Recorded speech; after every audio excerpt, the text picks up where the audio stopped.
श्री दुर्गा देवी नमः। श्रीमद्देवी भागवत महापुराण अष्टम स्कंध अध्याय 16 चंद्रमा आदि ग्रहों के गति का, शिशुमार चक्र का तथा राहु मंडलादि का वर्णन।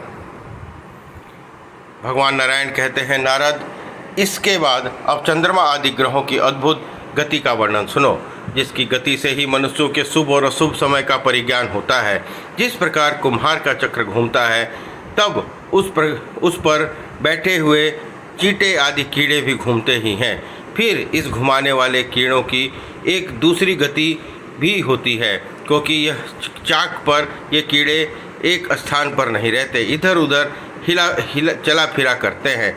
इसी प्रकार राशियों के उपलक्षित कालचक्र के अनुसार सुमेरु और ध्रुव को दाहिने करके घुमाने वाले सूर्य प्रभृति प्रधान ग्रहों की गति एक दूसरी भी दृष्टिगोचर होती है। इनकी यह गति नक्षत्र पर निर्भर होती है। अतः जब यह नक्षत्र समाप्त होकर दूसरा आ जाता है, तब इनकी गति में भी परिवर्तन हो जाता है। ये दोनों गतियाँ परस्पर अवरुद्ध हैं। सर्वत्र के लिए यही निर्णय है।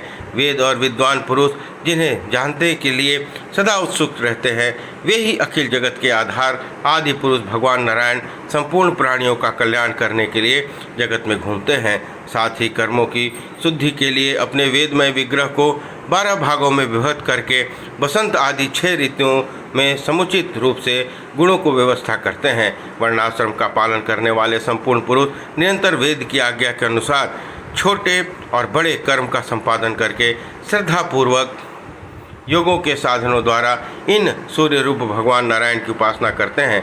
जो ऐसा करते हैं, वे बड़ी सुगमता से कल्याण के भागी बन जाते हैं। यह सिद्धांत है। ये भगवान सूर्य संपूर्ण प्राणियों की आत्मा है। द्युलोक और पृथ्वी लोक के मध्य भाग से इनकी गति होती है। ये कालचक्र पर स्थित होकर चलते हैं। 12 महीने वर्ष के अंग हैं। मेष आदि राशियों से इनकी प्रसिद्धि है। सूर्य क्रमशः इन 12 महीनों को भोगते हैं। एक महीने में 2 पक्ष होते हैं। शुक्ल और कृष्ण पितृमान से यह एक दिन और रात कहलाता है। सौर्यमान से इसे 2.25 नक्षत्र बताते हैं। सूर्य जितने समय में एक वर्ष के 6ठे भाग को भोगते हैं, उसे विद्वान पुरुष ऋतु कहते हैं। यह ऋतु वर्ष का अव्यय कहलाता है। सूर्य आकाश मार्ग से होकर जितने समय में स्वर्ग और पृथ्वी सहित सारे आकाश मंडल का चक्कर लगा जाते हैं, उस समय को वर्ष कहा जाता है। इन वर्ष 5 प्रकार के कहे गए हैं: संवत्सर, प्रतिवत्सर, ईड़ावत्सर, अनुवत्सर और ईदवत्सर। समय की गति जानने वाले पुरुषों का कथन है कि सूर्य सदा समान रूप से नहीं चलते। इनकी चाल कभी मंद, कभी तीव्र, कभी सम हो जाती है। नारद, इन अब चंद्रमा आदि ग्रहों की गति का प्रसंग सुनो। ऐसे ही चंद्रमा भी चलते हैं। सूर्य की कुंड से चंद्रमा 1 लाख योजन ऊपर है। इन्हें औषधियों का स्वामी कहा गया है। सूर्य के 1 वर्ष के मार्ग को ये 2 पक्षों में, 1 महीने के मार्ग को 2.25 दिनों में और 1 पक्ष के मार्ग को 1 दिन में पार कर जाते हैं। यूँ तीव्रगामी चंद्रमा निश्चित रूप से भूचक्र में भ्रमण करते हैं। ये क्रमशः पूर्ण होती हुई कलाओं से देवताओं को और भी क्षीण होती है। कलाओं से पितरों को स्वाभाविक ही प्रसन्न करते रहते हैं। ये अपने पूर्व और उत्तर पक्षों के द्वारा देवताओं के दिन और रात का विभाजन करते हैं। समस्त जीवों को प्राण और जीवन यही है। 30 मुहूर्त में ये प्रत्येक नक्षत्र को भोगते हैं। इनकी कलाएं 16 हैं। इनको अनादि श्रेष्ठ पुरुष कहा जाता है। मनोमय, अन्नमय, अमृतधारा और सुधाकर ये इनके नाम हैं। देवता, पितर, मनुष्य, सर्पी स्वरूप और वृक्ष आदि प्राणियों के प्राणों का पोषण करना इनका स्वभाव है। अतः ये सर्वमय कहलाते हैं। चंद्रमा के स्थान से 3 लाख योजन ऊपर नक्षत्र मंडल है। ये नक्षत्र अभिजीत को लेकर 28 माने जाते हैं। भगवान ने इन्हें कालचक्र में बांध रखा है। मेरू पर्वत को दाहिने करके ये भ्रमण करते हैं। नारद, इन नक्षत्रों से 2 लाख योजन ऊपर शुक्र रहते हैं। ये शुक्र सूर्य के साथ साथ चलते हैं। कभी पीछे हो जाते हैं तो कभी आगे। इनकी भी 3 प्रकार की गतियाँ हैं: शीघ्र, मंद और सम। प्राणियों के लिए प्रायः ये अनुकूल ही रहते हैं। इन्हें शुभ ग्रह कहा जाता है। मुने, ये भार्गव वर्षा के विघ्नों को सदा दूर करते रहते हैं। इनके स्थान से बुध का स्थान 2 लाख योजन ऊपर बतलाया जाता है। ये भी शुक्र के समान ही शीघ्र, मंद और समान गति से सदा चलते हैं। जिस समय सूर्य को लांघ कर वे चल देते हैं, उस समय प्राय आंधी चलने, बादल होकर इधर उधर बिखर जाने और अवसरण की सूचना प्राप्त होती है। बुध के 2 लाख योजन ऊपर मंगल रहते हैं। यदि यह वक्री न हो तो एक एक राशि में 3-3 पक्षों को भोगते हैं। देवर से यूँ 12 राशियों में मंगल का भ्रमण होता है। अमंगल सूचक होने के कारण प्राय सबके लिए यह ग्रह अनिष्ट ही होता है। मंगल के 2 लाख योजन ऊपर बृहस्पति रहते हैं। यदि वे वक्री न हो तो एक राशि में वर्ष भर रहते हैं। ये प्रायः ब्राह्मण कुल के अनुकूल रहते हैं। बृहस्पति के से 2 लाख योजन ऊपर भयंकर शनि का स्थान है। यह घोर ग्रह कहलाता है। सूर्य इसके पिता है। यह एक एक राशि में 30-30 महीने तक भ्रमण करता है। यूँ करके इसके द्वारा संपूर्ण राशियाँ भोगी जाती हैं। कालज्ञ पुरुषों का कथन है कि यह एक ग्रह प्राय सबके लिए अनिष्टकारक है। नारद इसके 11 लाख योजन ऊपर सप्तऋषियों का मंडल है। ये सप्तऋषिगण संपूर्ण प्राणियों को कल्याण करते हुए ध्रुवलोक की, जिसे विष्णुपद कहा जाता है, प्रदक्षिणा करते हैं। नारद सप्तऋषियों के स्थान से 13 लाख योजन ऊपर उत्तम ध्रुवलोक है। इसे विष्णुपद भी कहते हैं। महान भागवत श्रीमान ध्रुव यहाँ रहते हैं। इनके पिता का नाम उत्तानपाद है। सारा जगत ध्रुव को मस्तक झुकाता है। इंद्र, अग्नि, कश्यप, सर्प ये सब मिलकर इनको देखते हुए अत्यंत सम्मान के साथ निरंतर इनकी प्रदक्षिणा करते हैं। ये ध्रुव कल्प भर में प्राणियों के जीवन का आधार बनकर इस लोक में विराजते हैं। काल कभी सोता नहीं। इसके वेग को सब नहीं देख सकते। इस प्रभावशाली काल के प्रेरित होकर ग्रह, नक्षत्र आदि सभी ज्योतिर्गण निरंतर घूमते रहते हैं। परमेश्वर ने ध्रुव को स्तंभ के रूप में नियुक्त कर रखा है। देवताओं से सुपूजित ये ध्रुव स्वयं अपने तेज से प्रकाशित रहते हैं। इस प्रकार खलिहान के खंभे से बंधे हुए बैल चारों ओर घूमते हैं, उसी प्रकार इन भगण आदि समस्त ग्रहों की भी यही गति है। कालचक्र से नियुक्त होकर ये क्रमशः भीतर और बाहर घूमते रहते हैं। ध्रुव का आश्रय लेकर वायु की प्रेरणा से पूरे कल्प भर में इस प्रकार चक्कर लगाते हैं जैसे बाज आदि पक्षी आकाश में विचरण कर रहे हों। यूँ चक्कर काटने वाले संपूर्ण ग्रहों की प्रवृत्ति और पुरुष के संयोग सुलभ है, अतः इनकी कृपा से ये जमीन पर नहीं गिरते। नारद, कुछ लोग जो भगवान श्री हरि की योग माया के आधार पर स्थित इस ज्योति चक्र का शिशुमार के रूप में वर्णन करते हैं। मुने वे कहते हैं कि यह शिशुमार कुंडली मारे बैठा है। इसका सिर नीचे और पूंछ अग्रभाव तथा उत्तानपाद कुमार ध्रुव का आसन है। पूंछ के मूल भाग में पवित्र आत्मा प्रजापति, अग्नि, इंद्र और धर्म देवता के सत्कृत होकर विराजते हैं। धाता और विधाता पूंछ के अंत में तथा सप्तऋषिगण कटी भाग में शोभा पाते हैं। यह शिशुमार दाहिनी ओर अपने शरीर को मोड़कर बैठा है। उत्तरायण वाले 14 नक्षत्र इसके दाहिने भाग में है। दक्षिणायन वाले नक्षत्र इसके वाम भाव में सुशोभित हैं। नारद लौकिक शिशुमार की जब कुंडली मारकर बैठता है तब उसके दोनों पार्श्व भाग में समान संख्यक अव्यय रहते हैं। वैसी स्थिति में वहाँ भी समझ लेनी चाहिए। इसके पृष्ठभाग में अज, विथि संज्ञक नक्षत्र अर्थात मूल, पूर्व आषाढ़, उत्तराषाढ़ ये 3 नक्षत्र हैं। उदर में आकाश गंगा है। बाएं और दाहिने कटी भाग में पुनर्वसु और पुण्य है। पिछले बाएं और दाएं पैरों में अद्रा और अश्लेषा का निवास है। बाईं और दाहिनी नासिका में अभिजित और उत्तराषाढ़ नक्षत्र रहते हैं।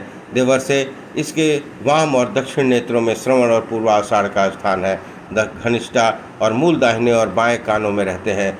मुने, दक्षिणायन में मघा आदि 8 नक्षत्र हैं। यह वाम पास की हड्डियों में स्थान है। इसी प्रकार उत्तरायण के 8 नक्षत्र इसके ठीक विपरीत क्रम में दक्षिण पार्श्व की हड्डियों के स्थान पर है। सतभिषा, ज्येष्ठा दाहिने और बाएं कंधों की ऊपर है। ऊपर की ठोड़ी में अगस्त का, नीचे की ठोड़ी में यमराज का, मुख में मंगल का और ज्ञानेंद्रियों में शनि का स्थान कहा गया है।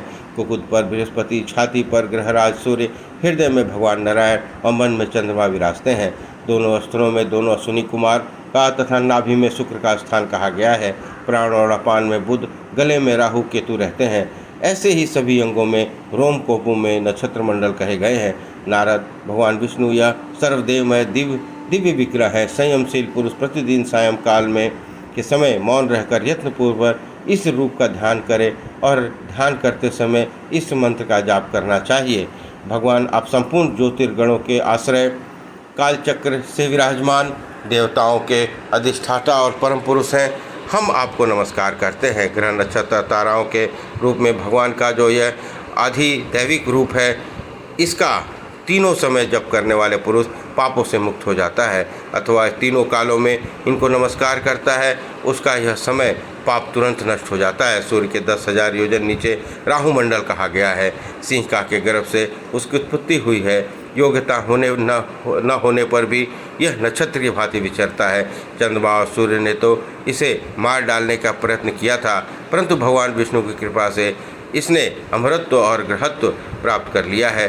तपते हुए सूर्य का जो यह बिंब दृष्टिगोचर हो रहा है, इसका विस्तार 10,000 योजन है। चंद्रमा 12,000 योजन के विस्तार में है।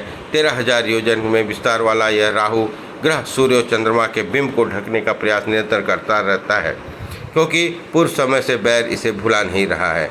ऐसा समझना चाहिए, इतनी दूरी से भी सूर्य और चंद्रमा के बिंब को ढकने के लिए राहु तत्पर रहता है। यह सुनकर भगवान विष्णु ने दोनों के पास अपना सुदर्शन चक्र भेजा। उस भयंकर चक्र में असीम ज्वाला थी। इसके दुस्सह तेज से सूर्य और चंद्रमा का मंडल चारों ओर से घिर जाता है। राहु पास तो जा नहीं सकता, वह उसके बिंब को सामने दूर से ही रुक जाता है, फिर तुरंत लौट पड़ता है। देवर्षि इस स्थिति को जगत का उपराग ग्रहण कहते हैं। यह जानने का विषय है। नारद राहु के नीचे सिद्धों, चरणों और विद्याधरों के परम पावन लोक कहे जाते हैं। इन लोकों का विस्तार 10,000 योजन बताया जाता है। यहाँ पुण्यात्मा पुरुष निरंतर निवास करते हैं। देवेश्वरी इन लोकों के नीचे यक्षों, राक्षसों, भूतों, प्रेतों और पिशाचों की श्रेष्ठ विहार स्थली है। इसके नीचे जहाँ तक वायु चलती है और बादल दिखाई पड़ते हैं, उसे परम ज्ञानी पुरुषों ने अंतरिक्ष लोक कहा है। द्विजवर इसके नीचे 100 योजन की दूरी पर वह पृथ्वी बताई जाती है। यह जहाँ तक गरुड़, बाज, सारस, हंस आदि पक्षी उड़ सकते हैं, ये सब पार्थिव पदार्थ हैं। यूँ पृथ्वी के परिमाण और स्थिति का वर्णन किया गया है। देवर्षि इस पृथ्वी के नीचे 7 भूविदर बताए जाते हैं। प्रत्येक विवर की लंबाई और चौड़ाई 1,000 योजन है। ये सभी विवर 10-10 हजार योजन की दूरी पर हैं। ये भूविवर सभी ऋतुओं के लिए सुखप्रद हैं। विप्रवर नारद इसमें पहले तो अतल, दूसरे को वितल, तीसरे को सुतल, चौथे को तलातल, पांचवें को महातल, छठे को रसातल, सातवें को पाताल कहते हैं। इस प्रकार ये सातों विवर प्रसिद्ध हैं। ये विवर एक प्रकार के स्वर्ग ही हैं।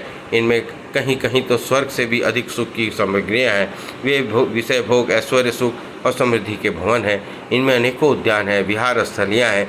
जहाँ जहाँ सुख और स्वाद का अनुभव होता है, वहाँ रहने वाले बलशाली दैत्य, दानव, नाग अपने स्त्री, पुत्र और बांधवों सहित निरंतर आनंद करते हैं। वे अपने घर के स्वामी होते हैं। अनुचरों और सुहृदों का समाज उनके पास रहता है। ईश्वर की कृपा से उनकी प्रायः कोई कामना अधूरी नहीं रहती। वो माया जानते हैं, सभी ऋतुओं में सुख से संपन्न होकर निवास करते हैं, सदा हृष्टपुष्ट रहते हैं। उन भूविवरों के मायावी वैज्ञानिक मय दानव ने बहुत सी पुरियों का निर्माण किया है। वे पुरियाँ श्रेष्ठ मणियों, अत्यंत अद्भुत सहस्त्रों भवनों और अट्टालिकाओं से सुशोभित है। सभा भवन, मंदिर, प्रांगण उनकी शोभा बढ़ाते हैं। ये पुरियाँ देवताओं के लिए भी दुर्लभ है। स्थान स्थान पर उन्हें विचित्रता से सजाया गया है। नाग और असुर उनकी स्त्रियों के साथ वहाँ विहार करते हैं। कबूतर और मैना आदि पक्षी इन पुरियों को मनोहर बना रहे हैं। विवर के स्वामियों ने इन पुरियों में विशाल भवन बनवा रखे हैं। उसमें अलंकृत होकर ये पुरियाँ अत्यंत प्रकाशित हो रही हैं। वहाँ मन को मुग्ध करने वाले बहुत से बड़े बड़े बगीचे हैं।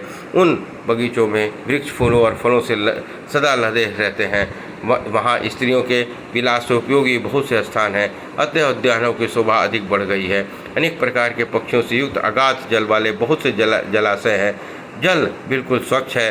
पाठिन नाम की मछलियाँ उसमें शोभा कर रही हैं। इन जलचर जंतुओं को उछलने से जब जल क्षुब्ध हो जाता है, तब कुमुद, कल्हार और श्वेत, नील और रक्त वर्ण के कमल हिलने लगते हैं। वहाँ स्थान पर रहने वाले पक्षी अनेक प्रकार की क्रीड़ा करते हैं और इंद्रियों को उत्साहित करने के लिए भांति भांति की मीठी बूटी बोलते हैं। उस स्थान पर देवताओं का श्रेष्ठ ऐश्वर्य किसी गिनती में नहीं रहता। वहाँ के निवासी कभी भयभीत नहीं होते। बड़े बड़े सर्पों के मस्तकों की मणियाँ वहाँ निरंतर इतनी अधिक चमकने लगती हैं कि उसके चेत से अंधकार ठहर नहीं सकता। वहाँ के निवासियों को दिव्य औषधि, रसायन पदार्थ, रस, अन्नपान और स्नान आदि की कोई आवश्यकता नहीं रहती। उन्हें रोग भी होते ही नहीं हैं। बाल पकने, झुर्रियाँ, बुढ़ापा आ जाने, शरीर विरूप होने, पसीना आने, दुर्गंध निकलने, थकावट एवं शिथिलता आने आदि के रूप में वृद्धावस्था के लक्षण उन्हें कभी कष्ट नहीं पहुँचाते। उनका समय सदा मंगलमय बीतता है।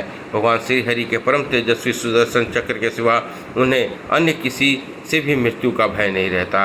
नारद अब सुदर्शन चक्रपुरी में पहुँचता है, तब यह भयभीत होने के कारण राक्षसियों के गर्भ गिर जाते हैं। इस प्रकार श्रीमद् देवी भागवत महापुराण अष्टम स्कंद अध्याय 16, 17 और 18 संपन्न हुआ। बोलिए दुर्गा महारानी की जय।